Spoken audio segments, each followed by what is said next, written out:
forum, and particularly to welcome you, as my colleague Mike Wallace was saying, to Canada, to the APPF 24th annual meeting in Vancouver, my home city, next year. Chair, honorable colleagues, as we know, human rights and sustainable development are interrelated issues.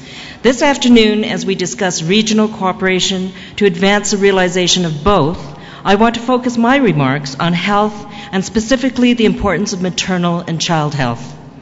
As we know, healthy populations are integral to and a key indicator of prosperity. This link is underlined in the draft resolution that is being proposed by the Canadian delegation, entitled Maternal and Child Health for Sustainable Development. Canada's resolution expresses the conviction that investing in women and children is vital for both economic growth and the eradication of poverty.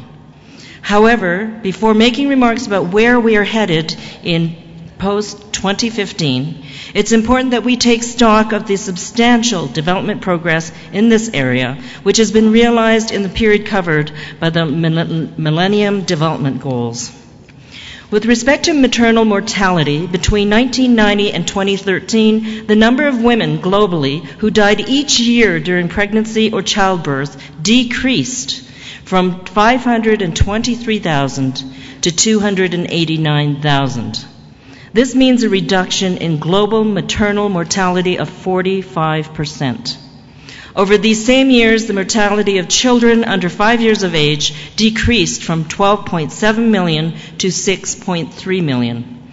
These statistics represent clear and substantive progress.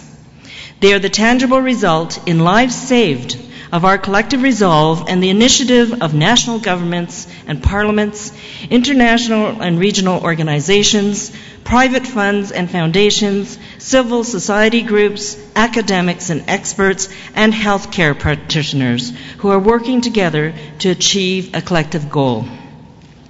For Canada, improving maternal, newborn, and child health around the world is our top development priority. We are focusing on nutrition, vaccines, water treatment, and sanitation.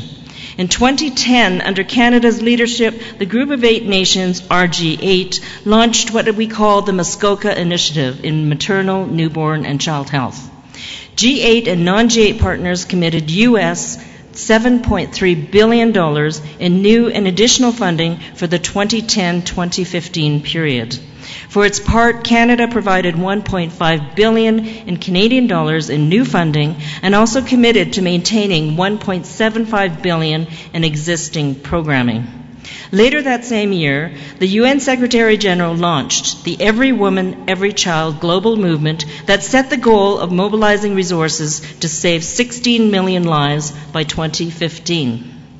In 2011, Canada also led the establishment of the International Day of the Girl, Child, and in 2014, we called upon countries around the world to eliminate harmful practices, including female genital mutilation and child, early, and enforced marriage.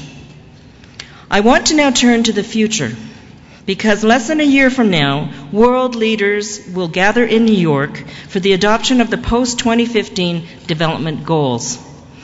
If the twin purpose of the new framework is sustainable development and the eradication of global poverty, it is my firm belief that the health and well-being of women and girls, children and newborns must remain a priority concern. In that spirit, the draft resolution we are proposing sets the objective of ending preventable maternal, newborn, and child mortality within a generation. The progress we have made since 1990 tells us that while ambitious, such a goal is realizable. Moreover, it is without a doubt the goal that we must set. National policies will continue to be central to this effort, as will international development assistance and partnerships. This maternal and newborn health initiative proves that collectively we can succeed. In May of 2014, our Prime Minister announced that Canada will contribute an additional $3.5 billion from 2015 to 2020 for initiatives related to maternal, newborn, and child health. We are all aware of best practices that must be continued in the post-2015 period, including investments in education, the strengthening of health systems, and the promotion and protection of the rights of women and girls. To reach our goals, we will also need to be innovative, especially with respect to development financing mechanisms and partnerships. These include mechanisms that can harness the creativity, expertise, and resources of the private sector, foundations, academics, and non-governmental organizations. In general, multi-stakeholder partnerships can lead to development interventions in the health sector, as in many others, that are effective on the ground and have long-lasting results. Parliamentarians also have an important role to play. They can provide leadership and help to build the political will necessary to realize our shared objectives of a future that is both sustainable and inclusive. Moreover, it was made clear by the title of the UN Secretary General's recent report on the post-2015 development agenda, the ultimate goal of the path set by that new agenda must be the pursuit and realization of human dignity. To this end, I look forward to working with all of you during our APPF Assembly and in the years to come. Thank you. Muchas gracias a Canadá. Tiene la palabra Canadá, la honorable Colin